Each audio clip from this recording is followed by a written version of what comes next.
You didn't do it. Usually you say, we'll see you. It's been 2 weeks, I forgot. Oh my gosh. Episode 10 is Amateur Hour. Amateur hour? Amateur You're hour. right, it is amateur hour. Amateur. Because you can't even say amateur correctly. I'm saying it right. Amateur.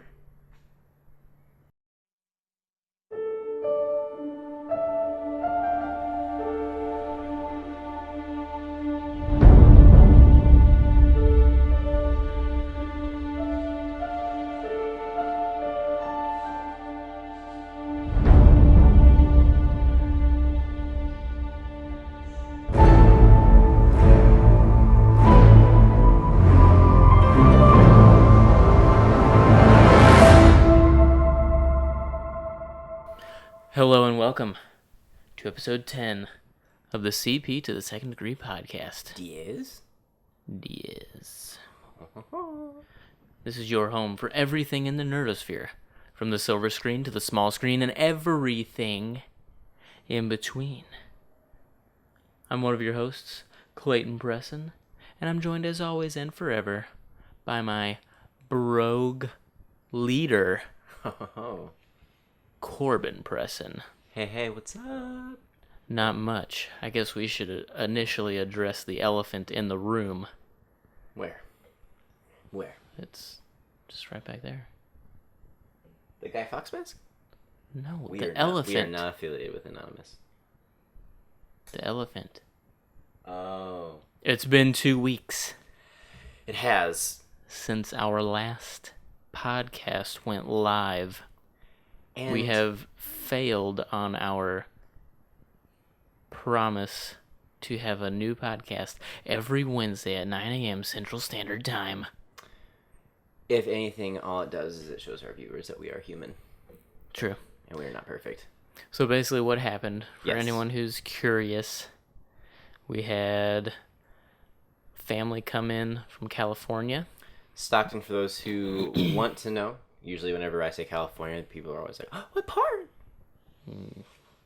Yeah, everybody always says that. No. So, our grandpa retired Dwight Elvis Presson. at the ripe age of 80, I believe. I think he was 82. No. Because He turns- Mima is younger than he is, and I thought they were both in No, their 80s. Mima's older than he is, you dork. Oh. She turns 82 this year, he turns 81, so whenever their birthdays are. Okay. So he retired. The Other Pressons, as we call them, came in from California, spent a long weekend with us, and the preparation, and then the festivities, and then being here, kept Yes. us from getting together like we would normally to do a podcast. So, life finds a way. Well, in this case, it didn't, because we didn't succeed on our podcast, so it did not find a way.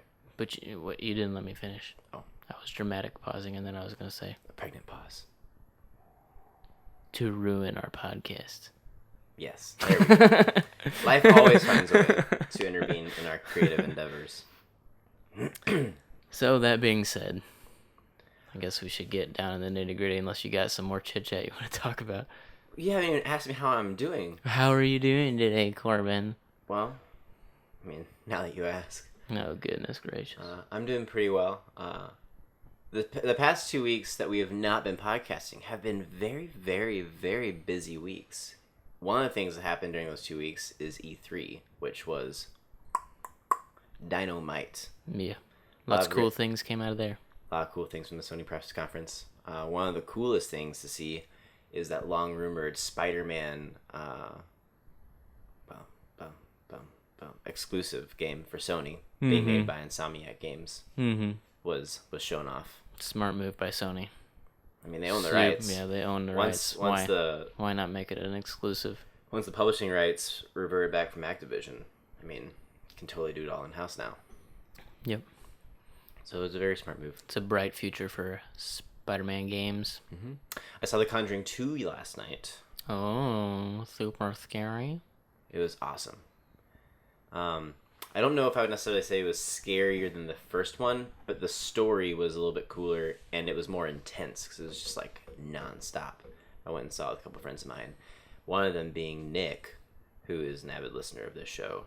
Right. And his head was burrowed so far into his hands that he was almost in a ball. Oh, poor Nicholas. Also, really before we get into anything, we have more comments and stuff on our stuff, don't we?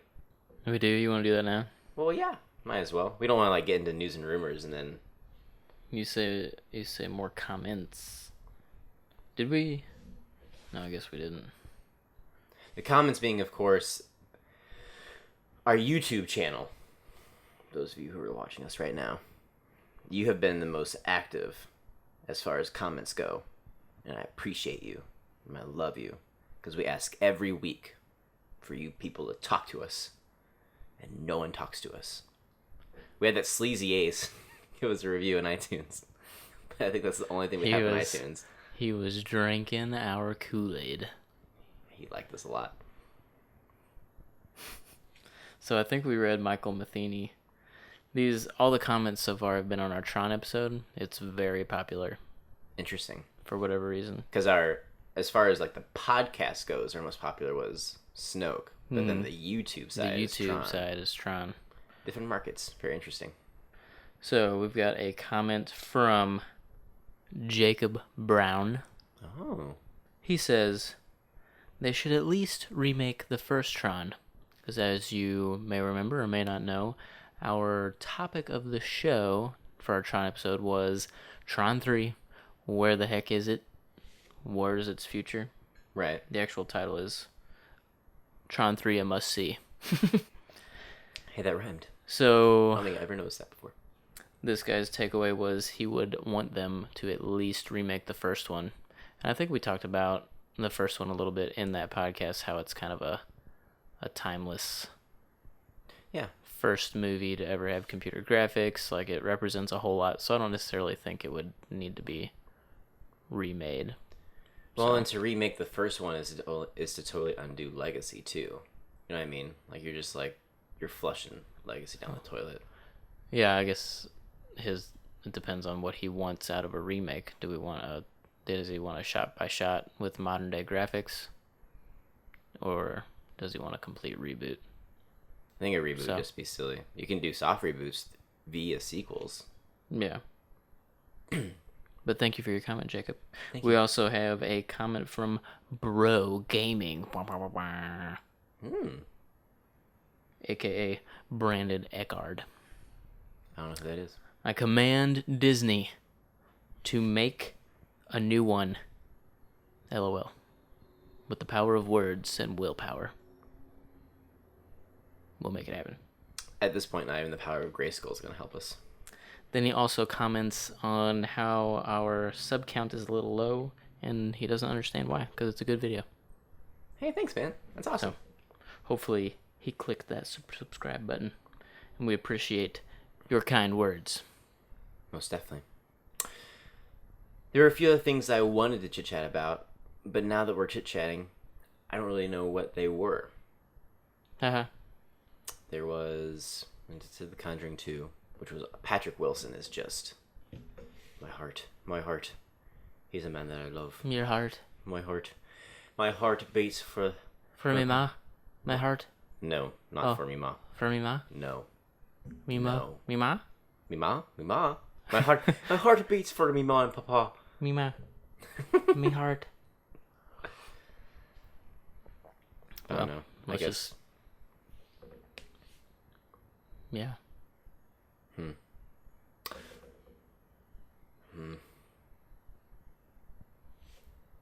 No, I can save that for later. Okay, so we're good. Corbin got all his chit chat out of his system. Okay, so back to business. Back to business. Okay. Last episode. There we go. Sorry. We talked about X-Men Apocalypse. It was our review episode. If you missed that, we discussed the box office numbers from the opening weekend, and we, of course, discussed our opinions on the film. Go check it out if you missed that. Also, there's the update on, I was looking around on the interwebs this morning, and although Civil War and Apocalypse came out, was it a full month or was it just a few weeks? Couple weeks. Okay, Yeah, so it was like 2 weeks later. As of this moment, Civil War has flown by 400 million in the domestic markets of North America, and Apocalypse has just now made it past 500 million worldwide. Poor Apocalypse. Bryan Singer's a dope. Yeah. All right.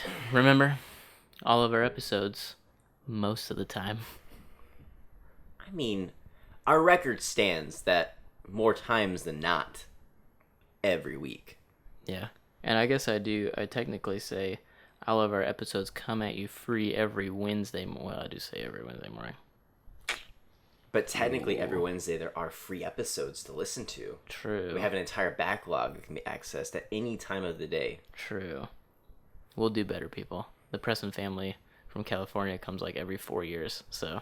Not even that. I think I can still count on one hand. I don't know how many times I've seen that family. Nah. Yeah. Nah. Yeah. Nah. Yeah.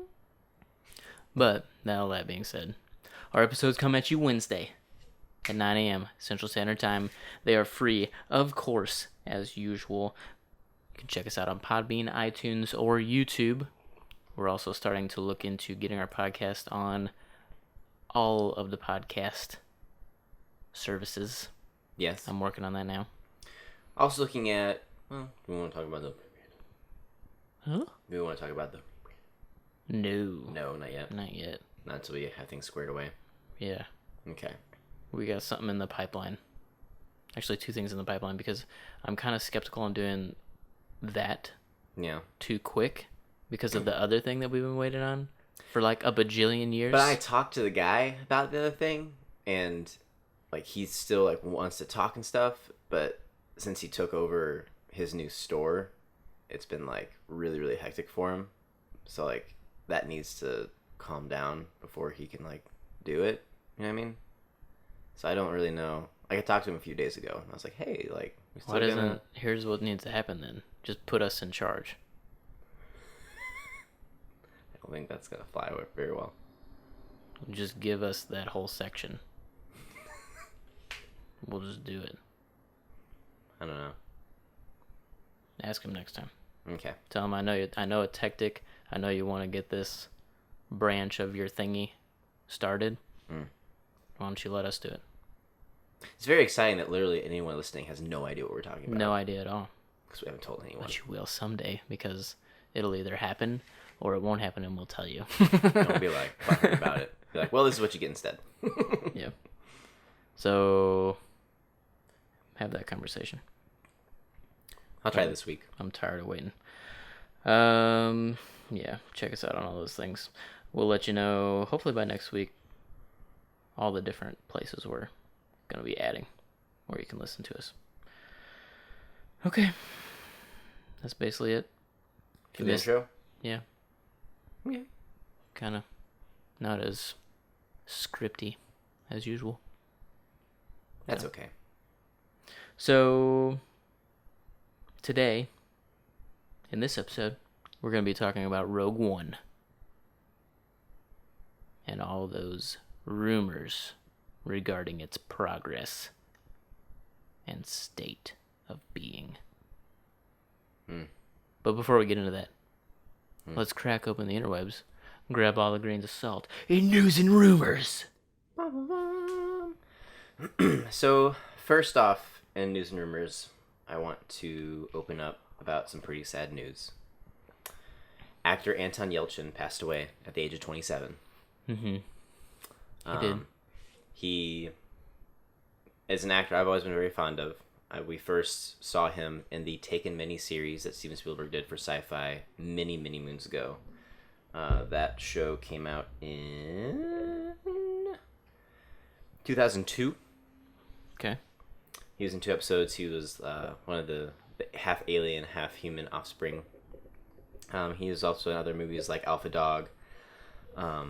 Both Star Trek movies, well, all 3 Star Trek movies are coming out. Star Trek Beyond, and Star Trek Into Darkness. That was said out of order. He played Kyle Reese in Terminator Salvation. It's a film, that Terminator film was very divisive amongst fans, but I actually liked that one. That was the one where John Connor was played by Christian Bale, Sam Worthington was in it, and Anton played Kyle Reese. You're trying to remember? Yeah. Yeah, I remember he had a lot of solo time on that movie too, because he was kind of surviving for a long time before I don't he remember met up that with at John all. Connor. You should watch it again. I don't remember that at all. You should watch it I again. remember Christian Bale, and I remember the half-human robot who thought he was human dude. Sam Worthington. Yeah. Where'd that guy go? He disappeared. He looked too much like, who does he look like? He looks like almost just like another actor who was popular at the time, and I think that one also disappeared. Gerard Butler is also one of those actors that had this high moment and then just out of nowhere. He's been in stuff. He's got the Gods of Egypt. Well, and the White House, the 2 White House movies. I mean, he's consistently doing something a year. Olympus Down and London down. No, Olympus has fallen and London has fallen. But he consistently does at least one thing a year, so he's not really gone anywhere. I guess. Anton was also in a movie called Like Crazy, which was a really great kind of romantic drama where the entire script was improv'd. Mm-hmm. You should definitely check that out if you haven't ever seen it. He was also in the Fright Night remake, which... It's a really good movie. The Fright Night movie with Anton and Colin Farrell and David Tennant is literally just a must-see. Literally. Not enough people know about that movie, and they need to know about it because it's so good. Fright Night.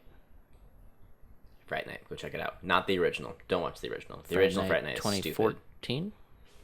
The original Fright Night came out in... No, the original was in 1980. Well, yeah, the original was in the 80s. 4. But the remake came out in 2011. Oh, dang, that's a long way away. Is it, though? It is. 5 years? That's a long time. 5 years? That means I was watching that movie We saw it in theaters together. I know, I was going to say, I was watching it in theaters before my son was even born. If it was 5 years ago. You're right. How strange. Weird. So we offer our... Well, and now Cherokee. Jeep has issues on their hands because blah, blah, blah. We now know the cause of death. Well, we knew that he was pinned between his brick mailbox. So he has one of those big ornate brick mailboxes and his Jeep Grand Cherokee. And at first we didn't know why. Now it is pretty much fact that his Jeep was one of the ones that had a recall on it. And the recall is when basically the car tells you it's in park, but it's actually in neutral. So if you can kind of imagine, he probably pulled into his driveway, put his car in park, but it was really in neutral, walked down to get the mail, and then bam. So our hearts and prayers go out to the family with our deepest condolences. That's really sad. He was too young and he was really talented. He was really talented. He had I guess, he really liked doing like indie movies and stuff, I guess. Right. Because he did a ton of those. And I kind of wish he would have broken out a little bit more mainstream. Because I think he's a good actor, but I'm not a huge fan of probably most of his movies. Yeah, one of the main characters from that comic I spent 5 years writing is based off of him, or his likeness. Yeah. So, all the more reason why we need to try to get that off the ground. Are there any artists listening to us right now? If there's an artist listening to this right now, and you want to be a collaborative pen to paper, yes, and bring our comic book to life, message us. We'll give you the synopsis. We have 10 graphic novels planned for the series. Let's just start with the one. I'm just saying, we have it planned out. have We plans. literally just need an artist at this point. Yes, we have a finite story planned over 10 books, but we just want to start with one. It's so hard to find an artist. I don't understand why. It's probably because we live in Missouri. That's probably exactly why. Anyways. So, moving on to some exciting news. Yay! Spider-Man: Homecoming has officially begun filming. As of What? Yesterday. yesterday Yesterday being 20th? Monday the 20th. Today is Tuesday the 21st that we were recording the podcast. Yes. And you will be listening to it on Wednesday the 22nd, which means it'll be a whole 2 days into production. More What set photos. in the world? We've already seen Tom Holland with a Midtown High sweatshirt on. Mm-hmm. Interesting thing is the one thing that they did with that. Let me rephrase that.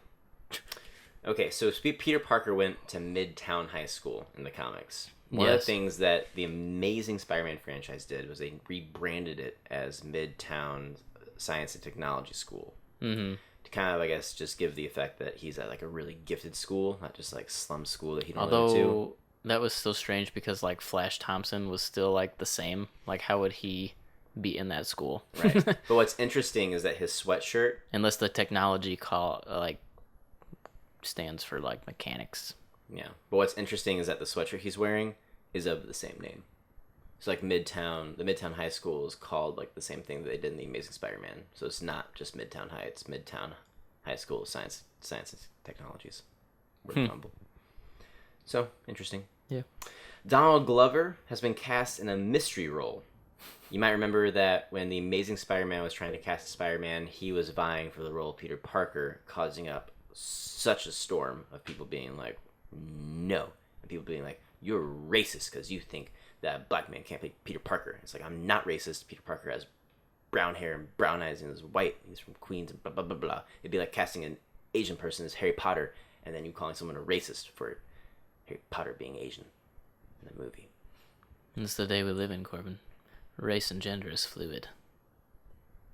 So, the speculations are he'll be playing Miles Morales' father. Oh my goodness. No way.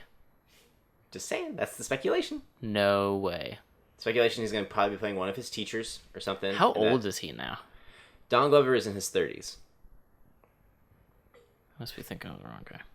You're thinking of Danny Glover from Lethal Weapon. Yes. I'm talking about Donald Glover. Like I said. From the Community. I can't picture him. I'm going to have to Google him real quick. You can picture... I mean... Do you not remember when he was trying to be Spider-Man? No. I don't remember that at all. Well, while you look that up, do you want me to move on? Oh. Yeah. See? Okay.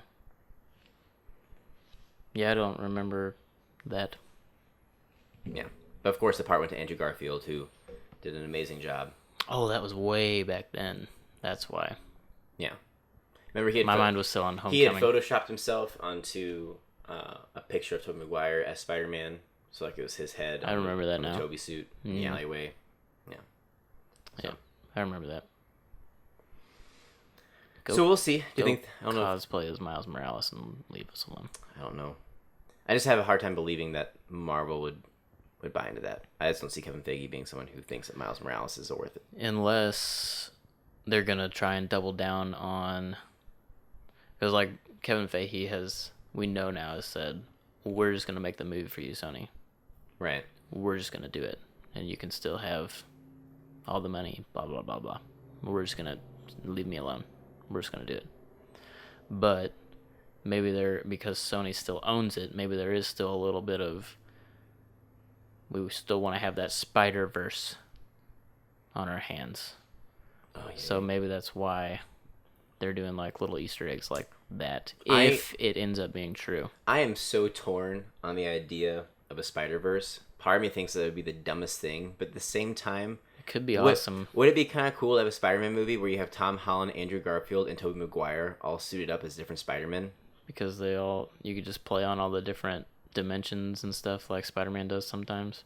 And then you could even do... That'd be dang cool.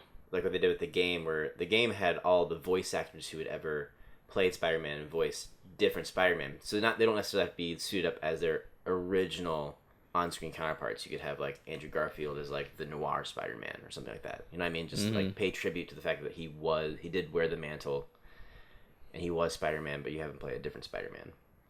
Yeah. It'd be interesting. I don't know. I really don't know how I feel about it. Because then you could have Gwen Stacy, you could have what's-her-face be Spider-Gwen, Emma Stone, because she's been a top fan pick for that.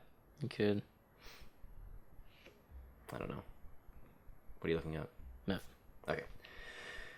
So Ben Affleck was recently talking about how the Batman, his solo Batman movie that he's writing and directing and starring in, might not make its scheduled release date. Oh, no. He's scheduled as saying, I think they have a date for it, although I don't know if I would necessarily be able to make that date because I don't have a script that's ready yet. So that's my timetable, is I'm not going to make a movie until there's a script that I think is good, because I've been on the end of things. When you make movies, when you have a script that's not good yet and it doesn't pan out. Hint. I have a script. We're still working on it. And I'm not happy enough with it yet to actually go out there and make a Batman movie for which I have the highest of standards, I would say. That's something that would have to pass a very high bar for me. It's not just like, yeah, that might be fun. Let's go try this out. So I kind of like that he's kind of putting his foot down, saying, like, I know that you guys are trying to fast track all this stuff, but you asked me to do this, and I'm going to do it right. Yeah. The way it's going to be done right is you're not going to rush me, and I'm going to make it perfect. Good for him. So I have high hopes for this movie. Me too. Good for him. Also, the rumor mill is swirling even harder that Dick Grayson will be Nightwing in that movie, which would be so cool. That'd be awesome. And we already know that Jason Todd was the one who died, which means there is a Tim Drake running around, probably. Maybe. So that's cool. We officially have news that Flash Season 3 Episode 1 is officially called Flashpoint. And Jeffrey Dean Morgan, who is no stranger to the CW, would love to play the Thomas Wayne Batman. Who actually played Thomas Wayne in the DCEU BVS film. That would actually be pretty dang cool. That would be a coy way of like saying how like the film universe and TV universe aren't connected, but they kind of are through the multiverse kind of thing. You know what I mean? Yeah. That'd be cool. Yeah. I had a dream last night that all of Season 3 was Flashpoint. Because I'm really interested in seeing how it really pans out. And I don't really want to if be it's only a one episode story arc, it's not going to be anything huge. Right. That's what I mean. Like I don't want it to be one and done. I want it to like really kind of like be there and just I don't know. But we'll see. I think it gets complicated though because I don't think it could be all season long because the multi-show crossover is going to be all four shows now, which is the Flash, Arrow, Legends, and Supergirl. Mm-hmm. So like it would have to be done with its Flashpoint dealito, so it's like back on track with the other shows to be crossing over in a coherent manner. Yeah. Unless Flashpoint affects the other shows. I just don't see that happening. I think it should, so that things like Arrow and stuff can kind of get rebooted a little bit and make be better. And then when they come back after he fixes everything, it can be like, all right, we're back on track with the Arrow. Reddit can change the Daredevil page back to the Arrow page. Yeah. I don't know. Still no word on which Spidey will be the Spider-Man in Sony's animated feature that's due out December 21st, 2018. I thought we knew it was Miles. It was heavily rumored, but every time someone reaches out to Sony, they choose not to answer. So it's not Miles. But Avi Arad is involved in that movie. Oh my god, so it's Miles. That dude is like the worst. Why hasn't Sony just fired him? I don't know. But I do love... He is the reason every Spider-Man movie tanked. Because he gets his fingers in there. It's like, no, we need to change this. Kevin Feige would only do the deal that was done if he wasn't involved. In any and way. Sony is still using him? Come on. This is the same dude that wanted... What was his idea for Iron Man? He had some ridiculous idea for Iron Man. Well, his suit would be a talking toaster. Yes. Uh-huh. Avi Arad is a dope. There's people like that need to get out of Hollywood. I know.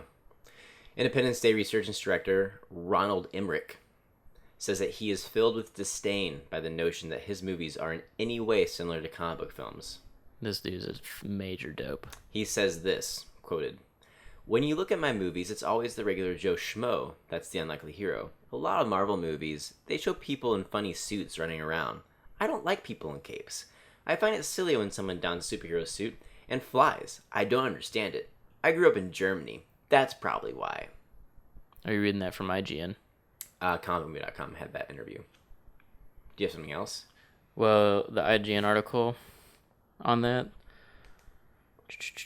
said basically the same thing, but at the bottom they listed his Joe Schmo characters.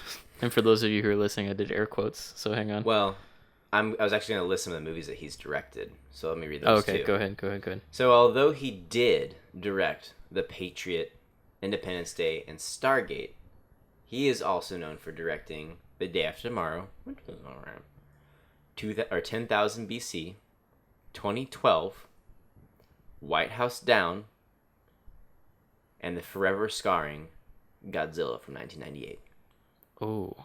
Yes. So this dude is like, maybe he should embrace superheroes a little bit, because that Godzilla movie was so offensive to Japan that they made a Godzilla 2000 movie, and one of the first scenes was their Godzilla killing the American Godzilla. Oh, the Japanese. Okay, so the IGN article is basically the same.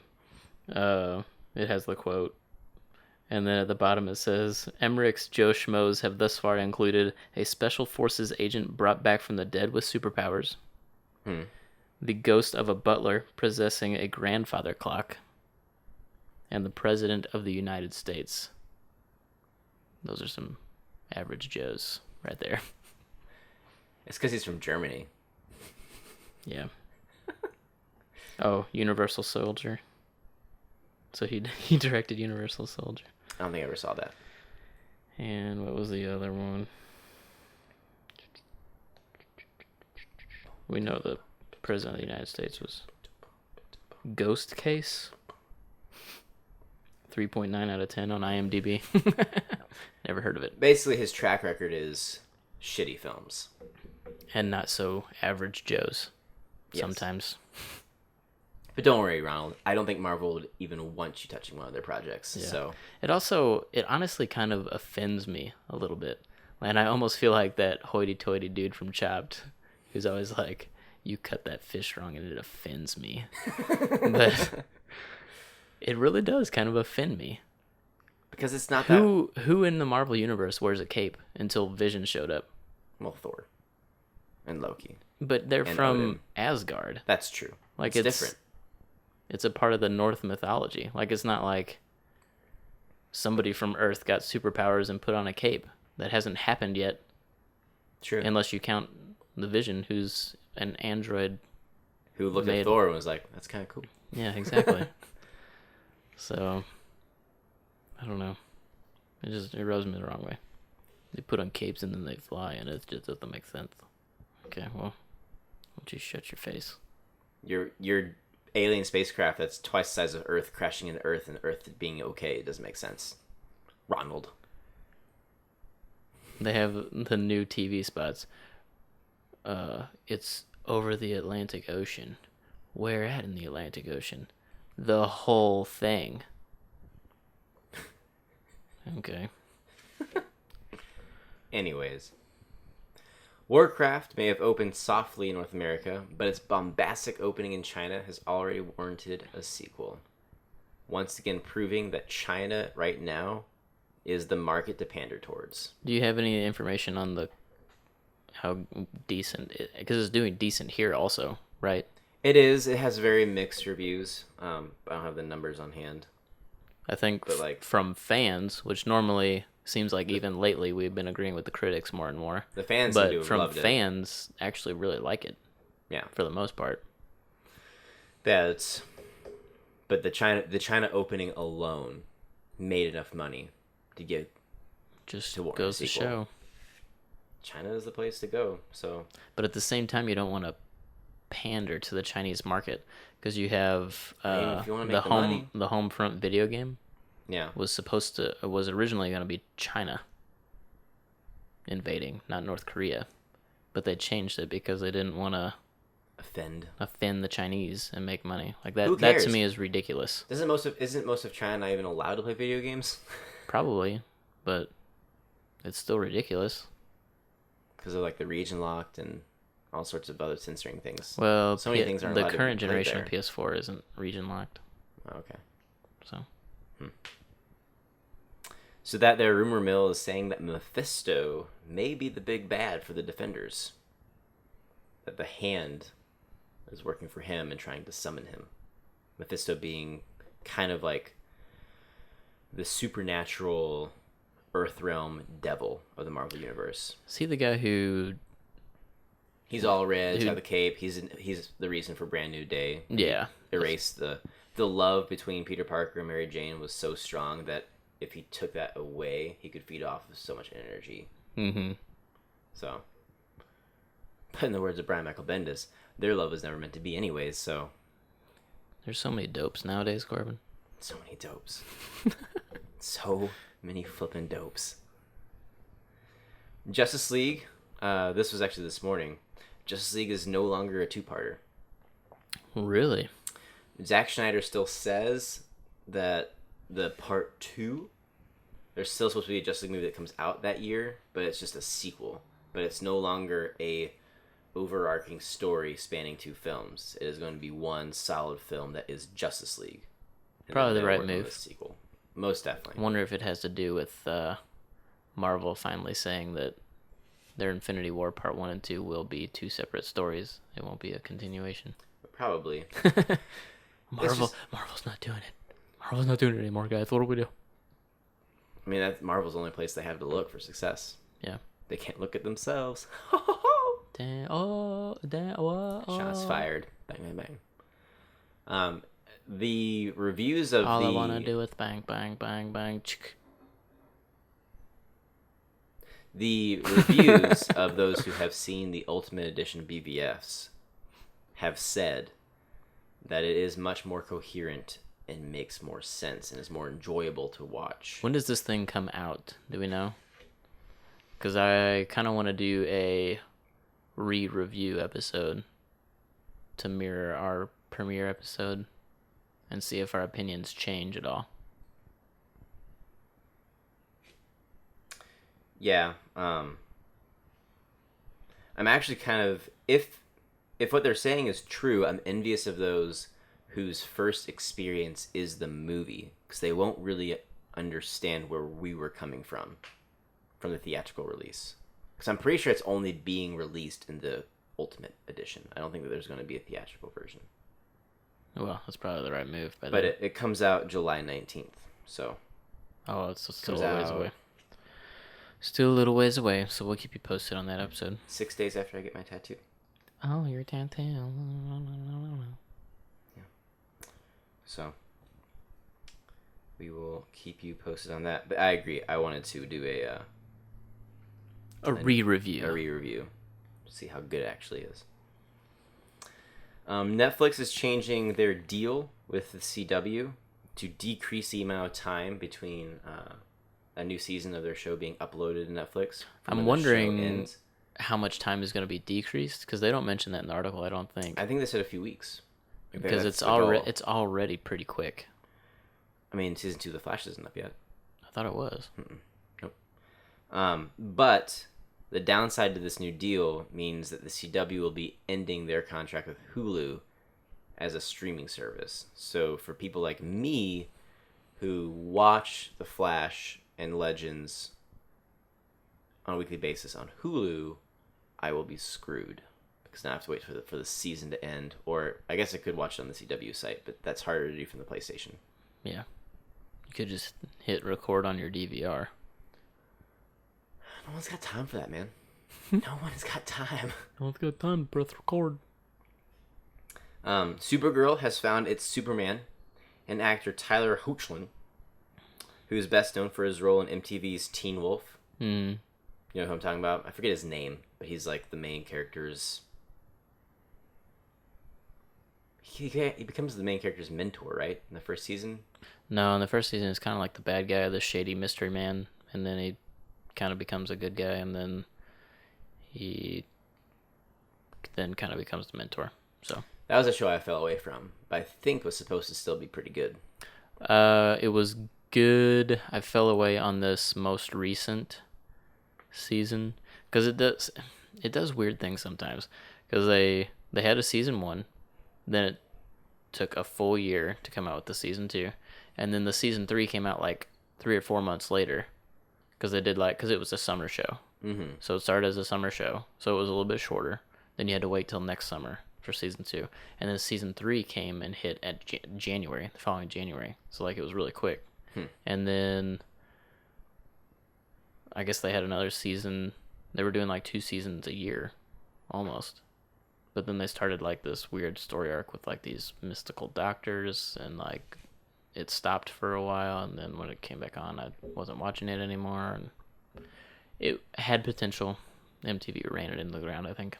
Yeah. So for those who were basically sorry for the Tom Wellington hopefuls, there was a pretty vocal group online who wanted Tom Wellington to come back and play the Superman. That actually would have been kind of cool. Well, in the day and age of the multiverse, too, like you could easily say that Smallville is in some capacity true. Well, I mean, because Superman does exist in Supergirl's world, which we know is an alternate universe to the current CW universe. In the world of doppelgangers, he would be still Superman. Yeah. Just a different Superman. So it would actually tie everything there. Because you could say that Smallville happened in the Supergirl universe. I mean, there was a Supergirl in Smallville, though. Oh, that's right. So you would have to say that, like, it's the doppelganger, where, like, the same reason that...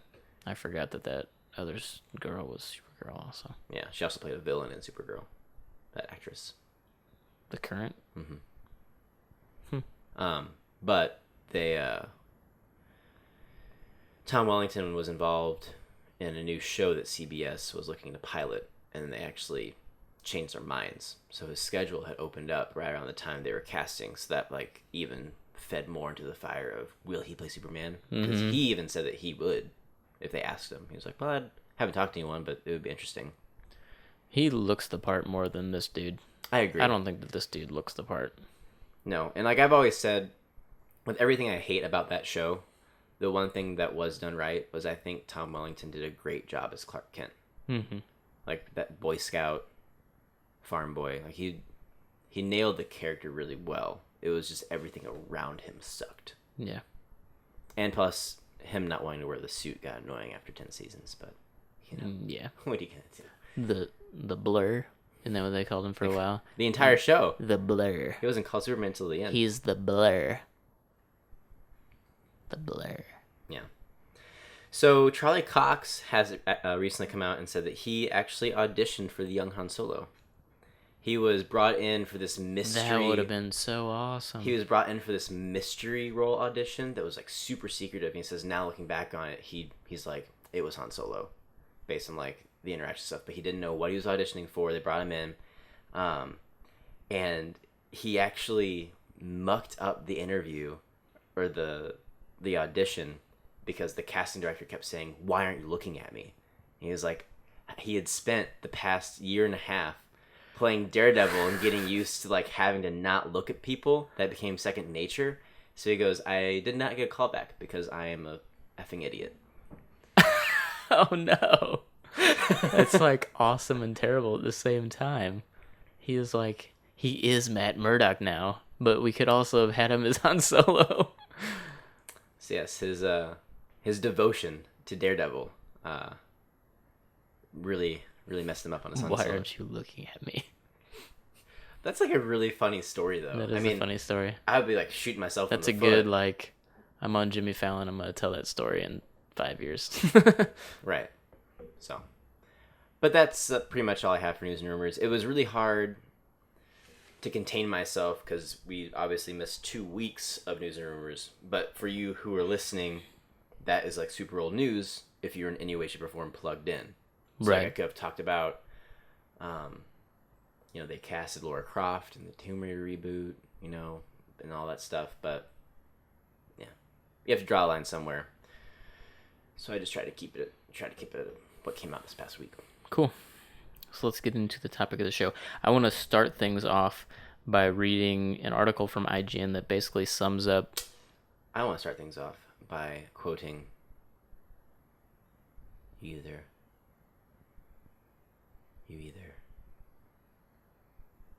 What? You either die young enough to be the hero? Or you live long enough to see yourself become the villain? I think you messed that up a little bit, but okay. I did mess it up quite badly, actually. Okay, so this article basically sums up the background of what this topic is going to be about. Via IGN. A new report claims Disney brass are, quote-unquote, not fully satisfied with director Gareth Edwards' current cut of Rogue One, a Star Wars story, and have ordered the production to commence of 4 weeks of extensive reshoots. The New York Post's page 6 purports Disney is in a panic, quote-unquote. He air quoted for those who were listening. They're in a panic over Rogue One, citing an unnamed insider who claims Rogue One has fallen short of what J.J. Abrams did in Star Wars Episode 7, The Force Awakens. So Disney has ordered reshoots. An unnamed Disney source for page 6 told the outlet, the filmmaking team and the studio always anticipated additional shooting and second unit work to make the film the absolute best it can be. And the actors were aware there would be additional shooting. Coming off The Force Awakens, there's an incredibly high bar for the movie, and we have a responsibility to the franchise and to the fans to deliver the best possible movie we can. It should be noted that reshoots are common in almost every major movie, and don't in and of themselves indicate a major problem with the film. Reshoots have been done in the past Star Wars films, most notably on the prequels. Don't think that's a good example, IGN. So, the report continues with an update. According to THR, which confirmed the original report I just read, one source describes the cut as having the feel of a war movie. So the current cut of the movie feels like a war movie, which is what we were expecting. And it's what was asked of Gareth. The goal of the reshoots will be to lighten the mood, bring some levity into the story, and restore a sense of fun to the adventure. Rogue One, claims THR's source, ends just moments before Star Wars Episode 4, A New Hope. And thus, the movie's tones much match, which I don't agree with at all. No. But that's not all. And while it's not confirmed, some suggest that the new shooting could pave the way for an appearance of Han Solo, played by Alden Ehrenreich. Yep. Which is weird because it does take place right before A New Hope. Yeah. So, that kind of sums up most. Reshoots are common, yes, but not the rumored 50%. Yeah, that's another of reshoots. It's another piece of information that's come out. People are saying it's 50% of the movie is being reshot to lighten the tone to match other Star Wars films. Which, like you said, is dumb. Like, we were told it was supposed to be a war film, which is what thought it made sense, because in one of our Star Wars episodes, we talked about how cool it is to have the core Star Wars franchise be lighthearted because you're following the heroes of the story. Mm-hmm. So the heroes of the story suffer conflict, but they're the heroes, like, nothing real bad's going to happen to them, right? It's like the Empire is just kind of like dummy dolls for them to punch around. Mm-hmm. But to see what this war is like from a Joe Schmo's perspective, a foot soldier, to see the Empire being this menacing military force that has conquered the galaxy, like, the tone has to be different. The tone has to be serious. The tone has to feel like every moment your life is threatened. Yeah. Because no one with the Force is going to come in and save you. Yeah. And I don't know, I just feel like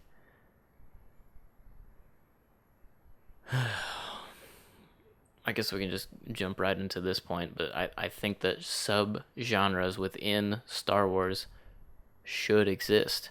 Yes. This movie, like you said, the main Star Wars films show heroes, legends, fighting against the odds. And because they are these legends, they can kind of like, and they're the heroes of the story, like you said, they can kind of mow through this giant evil empire. Right. And accomplish their goal with a little conflict, like you said. But they're always going to win because they're the heroes. And that's the kind of story that those are. But in order for that to work, we have to know, and I mean, we do know who the Empire really is. But this film was going to put it on the screen. Right. Who is the Empire? Why are they so evil? Why is the galaxy trembling and falling to their might? That's what this movie was going to be. Not the stormtroopers who always miss their right. target, you know what I mean? I mean, if you turn this movie that's supposed to give you that aspect of the Empire into another fun galaxy hopping adventure where the stormtroopers don't hit their mark and all the heroes survive and no real damage is done, then how does the Empire conquering the galaxy? Why are they such a big problem to begin with? Right. And again, Marvel is showing, I really thought that Disney was learning. Right. I thought that they were moving in the right direction compared to most of Hollywood. They were letting their creative teams do different things. But Marvel is showing you can have subgenres within the umbrella of a larger genre. Right. So Marvel being superheroes, and then you have all these movies that are subgenre superhero movies. Star Wars can and should be the same. Right. You should have the umbrella of Star Wars, epic sci-fi fantasy, but then you can have subgenre movies within it. You can do a war movie, which is what this should have been. You can do, I would love to see like a heist type movie or something, or I don't know, like the possibilities are endless because it's Star Wars. It's a giant galaxy. Right. Well, and we also know from episode 4, when Mon Mothma, is that right? Mm-hmm. When Mon Mothma presents the Death Star plans, she says a lot of good rebels lost their lives to get this for us. So we already know from the get-go that death surrounds this movie. No, you're thinking of episode 6. She goes, "Many Bothans died to bring us this information." That was about the second one. 4. In the first or in episode 4, A New Hope, it's that white bearded general who's presenting the plans. Oh. And then Biggs and Luke is like, we can't hit anything that small. And Luke's like, well, the Bantha rats aren't not much bigger back home because I'm from Tatooine. Blah, blah, blah. You're so right. Then why is Mon Mothma in this movie? Because she's always been around. And it gives more connection to the original trilogy, which is what they're going for. They're trying to distance themselves from the prequels. But I guess that's why I was thinking of that scene, because I saw Mon Mothma in Rogue One. I was like, oh yeah, I remember when she presented the plans. Yeah, you're right. That's episode 6. But I mean, that again, that line, even that far into the Rebel Alliance growing and like preparing to take down the Empire, maybe for the last time, like it's still like super serious. Yeah. When regarding the Empire, many Bothans died. Many Bothans wouldn't die if every adventure in the Star Wars universe was lighthearted and fun. Right. So, I don't know. Like, I was so excited for this movie, and now I am just so apprehensive. Well, I also, like, kind of, you and I were talking off screen about this. I feel really bad for Gareth Edwards, because he came out of the gates with Godzilla, this awesome movie, making a name for himself as this new upcoming director, so much so that Disney is like, we want you to film and direct our very first Star Wars anthology film, and we want you to make it this gritty war film. All right, cool. He makes this movie. The task of doing such a huge blockbuster with so much riding on it because of Star Wars was so emotionally tasking that he was like, after this, I kind of want to fall back to my roots and just do like smaller projects for a while before doing something else. That's why he's not doing another Godzilla movie. Now you have Disney executives being the only ones who've seen it, Bob Iger and another CEO. No test audiences. No test audiences. Watch it. Basically say, You gave us exactly what we wanted. You gave us a gritty war film. This isn't what we want. And now, it has to be just like Force Awakens because it's the only way it's going to make money. Bringing in this outside help, doing 50% reshoots, retailoring the characters and stories, and now my heart goes out to Gareth because I feel like he's being put through the ringer, and his name is going to be misrepresented. Whatever movie we get in December isn't going to be the movie he put regardless, together. Like, because I have an EW article that talks about like the truths and false of the rumors and stuff, and to me, because I'm just skeptical, I think it's just all PR stunt. They can whatever's on that false list, I still don't believe, based on everything else that we've heard up to this point. Mm-hmm. And so whatever movie comes out in December is not the movie that was originally made. Yeah. And that's the movie that I wanted. I'm just really upset by it. I'm trying to go through our notes here real quick, make sure we don't miss anything. I guess we kind of touched on this already, but let's get into it a little bit more. Disney is kind of showing some true cards here. We thought that they were becoming a force of, let's call it new Hollywood, sure, where they trust people, they trust the talented, passionate fans and creators to create movies. You know what I mean? Right. Like putting Fahey completely in charge of Marvel Studios. Up until now, we thought they were doing it with Star Wars, just letting Kathleen Kennedy and Lucasfilm just go at it, doing it the right way. But now they're showing their true cards that they still are kind of a typical Hollywood studio. Where they get the final word. No, this is what I want. So stop. We'll spend the money to reshoot. Blah, blah, blah, blah, blah. And that to me is just, it just grinds my gears. It brings back all the fresh memories of the Fantastic Four, which, I mean, we knew that wasn't going to be. Well, and Amazing Spider-Man 2. And Amazing Spider-Man 2. We even have, Mark Webb. Andrew Garfield was basically let go of his contract because he spoke out against Sony. Yeah, he said that the original script that Mark Webb had penned was awesome. And it was great. And we know from Mark Webb, from his other projects that are outside of Spider-Man, like he's a bright guy. And he has a good understanding of like people and like character depth.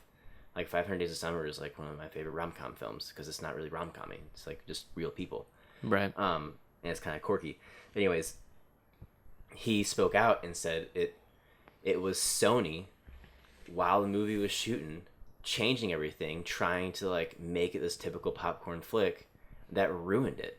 And yes, you're right. He was fired because he said that, and he was invited to go to this Sony ball where he was going to be sitting next to the head of Sony, not Sony America, Japan Sony.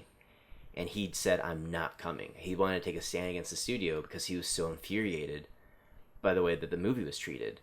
And Japan being a very, I don't know, like their culture's honor. Right. That really rubbed him the wrong way and said, "You're fired from Spider-Man."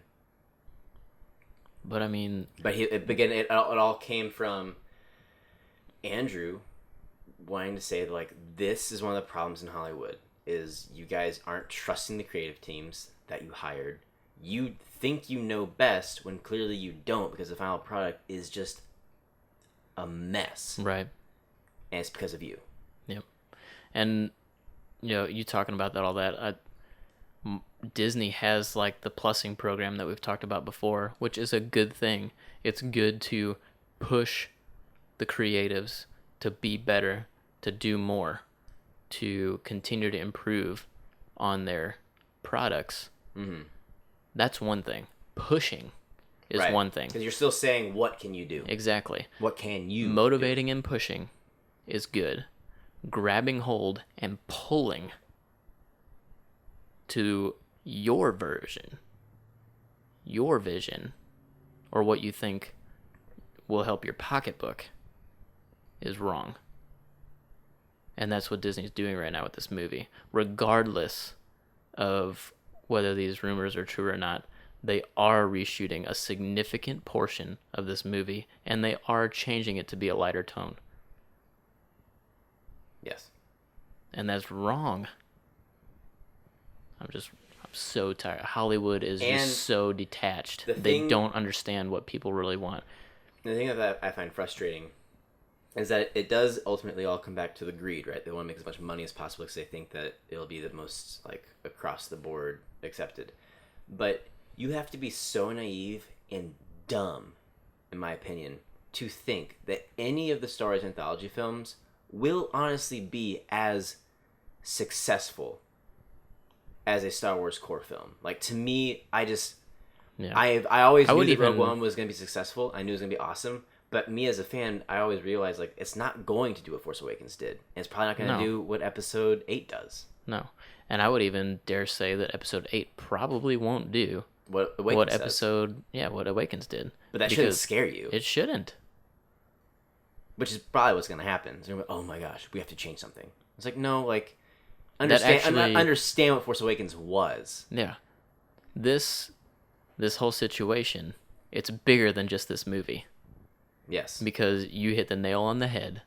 As soon as Episode 8 comes out, and it doesn't do as good as Awakens, because it will not. It will not. No. Force Awakens came out in a time when we were hungry for good Star Wars. And it had been properly hyped for years. And then it came out, and it was, in my opinion, it was perfect. Because it had the original cast. Yes. It had a lot of callbacks. It was just, in my opinion, it was the perfect way to bring Star Wars back. I have no issues with that movie. Right. 8 will not do the same amount. No. And as soon as it doesn't, we're going to see this side of Disney again. Mark my words. And 9 will change. I agree. Especially since they were already... It hasn't changed the way they're going about anything as of right this moment. But one of the things that did freak out Disney when Awakens came out was how poorly, quote unquote poorly, it did in China. Because China does not have the emotional connection to Star Wars that the rest of the Western world does. Star Wars to China is like, we don't really care about it. And I thought it was kind of silly. The Force Awakens was outperformed by an anime movie in China when it came out. I thought it was Japan. China. Okay. So, but I remember when that happened, we kind of briefly talked about... Wait. Are you confusing the story that the Yokai Watch movie did better in Japan than Force Awakens opening weekend? That was China. No. I mean, unless there was another... Because that was the story. The story I read was quote me on this story, Yokai Watch came out, which anyone knows is kind of like this generation's trying to be this generation's Pokemon, even though Pokemon's still around and really popular. But it's kind of like that. And the first Yokai Watch movie came out in theaters in Japan the same week as Force Awakens, and it outperformed Force Awakens. But you're not wrong in saying that it didn't do very good in China. Okay, so I'll just re-edit what I was saying. It doesn't do as well in the Eastern market as it does in the Western market because they don't have quite the attachment. I guess it's just because it's in space. Because like all the Marvel movies still do like really good. Because a lot of it has to do with like think of the time period. Like that marketplace has really only been viable in the past like 10 years. Star Wars has a connection to the Western market because of like the originals back in the 80s and 70s. Yeah, but I mean, you think it would still do. I mean, it still looks cool. I guess. But again, it kind of goes back to the reason why Awakens did so well is because of the returning cast. Like, if you did not have a connection to the original Star Wars, Awakens is nothing to you. Yeah, like that's true. That's what brings it in. Yeah. So, but yes. So that is our prediction. 8 will not do as well, and we're gonna see something happen. Disney's gonna tighten their reins again. I guarantee it. And this makes me worried for a Han Solo film. Well, it kind of makes me go. If we go and see Rogue One, and that dude is in there playing Han Solo, I know that they're going in the wrong direction. Yeah. Because this movie is supposed to stop right before A New Hope. And we have Han Solo's supposedly much older, because it's supposed to be a young Han Solo. Mm-hmm. So you're telling me the young Han Solo actor is playing Harrison Ford's Yes. Han Solo? That would be stupid. If he's in Rogue One, that's what it is. Yeah. I understand now what you were saying. Yeah, that would be really stupid. Because the whole purpose of this casting was to cast a young Han Solo. Yeah, like in his 20s, right? Yeah, like younger than who Harrison Ford was. Because Harrison was in his 40s when he played Han Solo. Yeah. So, I mean, we're talking a kid who's in his 20s getting ready to play a middle-aged man. And there's no time in between these movies. No time. Right. So that will tell me they're going in the wrong direction. I'm really worried. I'm so worried. I was super pumped. I was gonna say, which is so sad because we were so excited. I was ready. I was like, forget all of my butthurtness about the expanded universe getting destroyed. Forget everything. I am drinking the Star Wars Kool-Aid again. I am ready. Let's go. Let's go. Give me everything. And now I'm just like, stop it. Stop it, George. It's George Lucas all over again. Stop it. So now it's in the form of Bob Iger, the chairman of Disney. Greed will destroy you. It's very upsetting.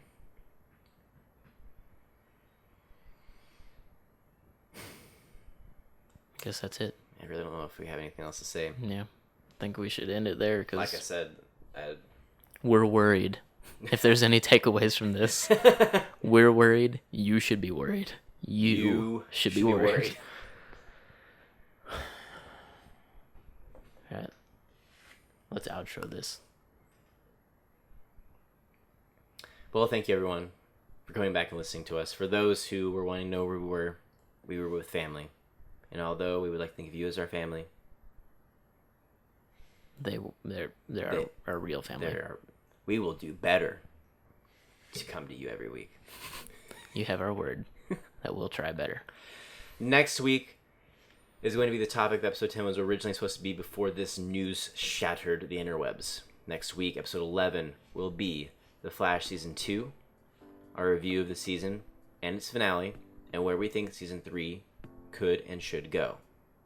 Be sure to like us on Facebook. Feel free to email us at cp2degree@gmail.com for topics, ideas, and just general things like off your chest. You're our fans. Like to know how you're doing. Follow us on Twitter. Also be sure to like us and subscribe on YouTube. Please be sure. I'm going to interrupt you just real quick. I think we want YouTube to be our main thing going forward. Not that we're not going to have it available to you on as many places as possible. But we want to start growing the YouTubes. So, stay tuned. Sure. If you want to follow me on Twitter, you can find me at Corbin Presson. That's Presson. If you want to follow Clayton on Twitter, you can find him at Clayton Presson, all one word. Again, that's Presson, despite what your word devices and phones might say, it is not T. You can also follow our collaborative mind of CP2 Degree on Twitter, at CP2 Degree. Please be sure to follow us on Podbean and or subscribe on iTunes. We'd love to hear your review. Let us know what you think of us, and make sure to jump over to YouTube where you can subscribe and share, which I've already Be said. sure to comment. Yes. And as always, folks, for everything in the Nerdosphere, keep it right here at CP2 Degree. CP2 Degree. We'll see you next time.